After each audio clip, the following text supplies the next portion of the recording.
Sabadi and hello friends, family, and coffee lovers from all around the world. I'd like to introduce you to the Jhai Coffee Farmers Cooperative, also known as the JCFC.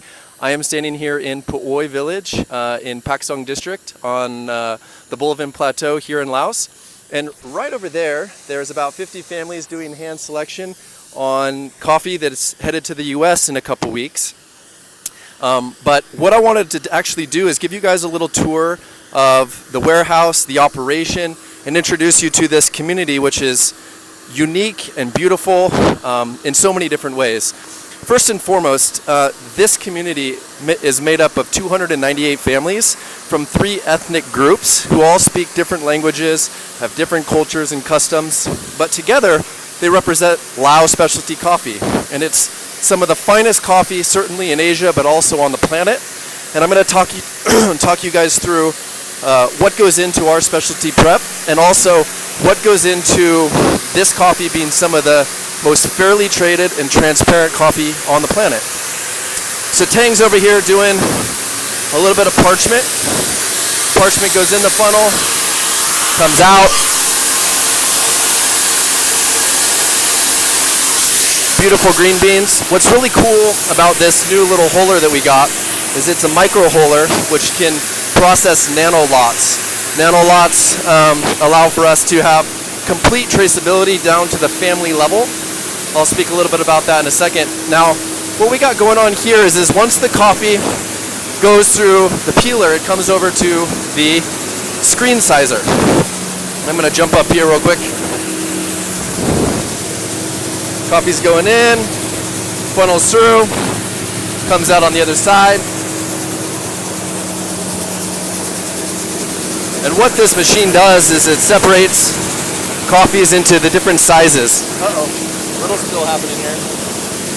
Size 16, 15, 14 tea berries. Then from there it goes into this machine, which is an elevator, takes it up for the density separator. So what we have here is the more dense beans coming out into size A, and the broken beans and smaller beans into C. So that is that. Now I'm going to walk you guys into the warehouse where all the action's happening. Yeah. So as you're going to see, these are the families who actually own this coffee. It stays, the value chain stays with the farmers all the way to the green bean export. And school is out right now. So if you notice all the kids, that's because there is no school. So I'm going to show you guys a couple different things here. But the first thing is, what does traceability mean? These are our farmer receipts that the co-op has elected to do. And what it does is it tracks cherry all the way through green bean prices. And Michael is over here. He's going to speak to us a little bit about this. Hey, brother. Hey. So I was just explaining how the receipt systems work. We have the name, or the village name, the name of the individual, the amount of cherries. Is it 95% red? It depends if it's cherry or parchment. Yeah, so it can be either cherry or parchment. And then transaction, if not, if there's a price for the transaction, if not. Yes, so if there's a price for the transaction, or if that coffee is just being processed in the village for export. So what do you got working on here? The payment sheet, right? So this is all the information of outturn, what kind of defects do we have, so how many bags are we going to have at the end, broken down by screen size, the cupping notes, cup scores, which then comes down into here, which we relate to the price. So we have the village, cup score, price, how much to green, how much defect, what's our loss, which gives us our final outturn.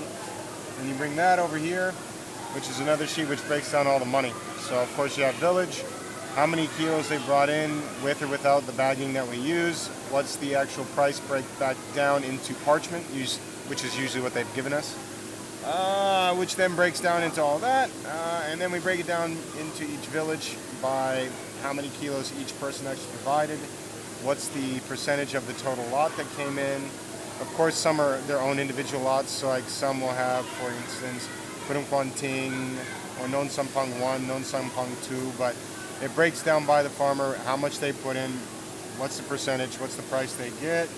So why do we do all this? What's the point? Well, we probably already talked about it, but when you do that, usually the families can earn anywhere from 60 to 300% more when you actually break it down this way.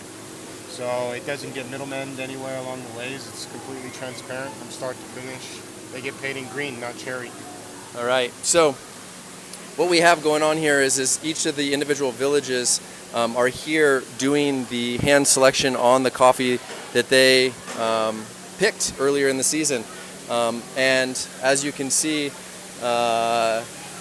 yeah, it's a diverse group. It's really cool.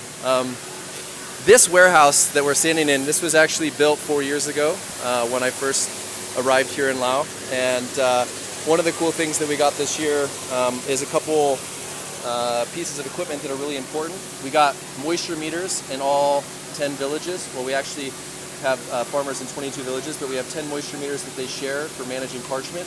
We also got a water activity meter so that the moisture is stable before it's exported. The other thing that we have is a vacuum sealing machine, which creates these beautiful bricks.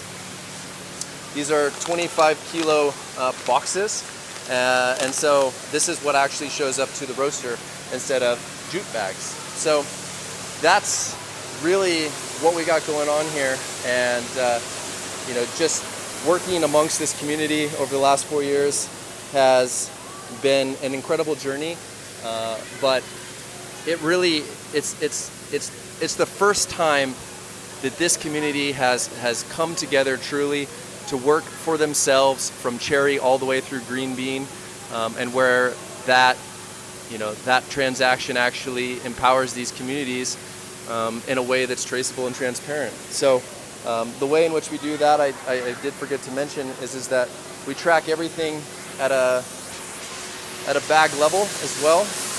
So for example, here's our specialty chart for defect selection so that we can train farmers on how to do that. But as you can see, this is Typica coffee from Mrs. Champa from Pumako. And so when the farmers bring in their coffee, we weigh it, we do the moisture tests, moisture meter and everything, and then it's stored here in the warehouse for curing. I think Mrs. Champa's around here somewhere. Let's see where she is. Oh, there she is, in the pink hat. Sabadi Peng. Yeah. Looks like she's doing a little pea berry here. And Mr. A is tracing how this system works.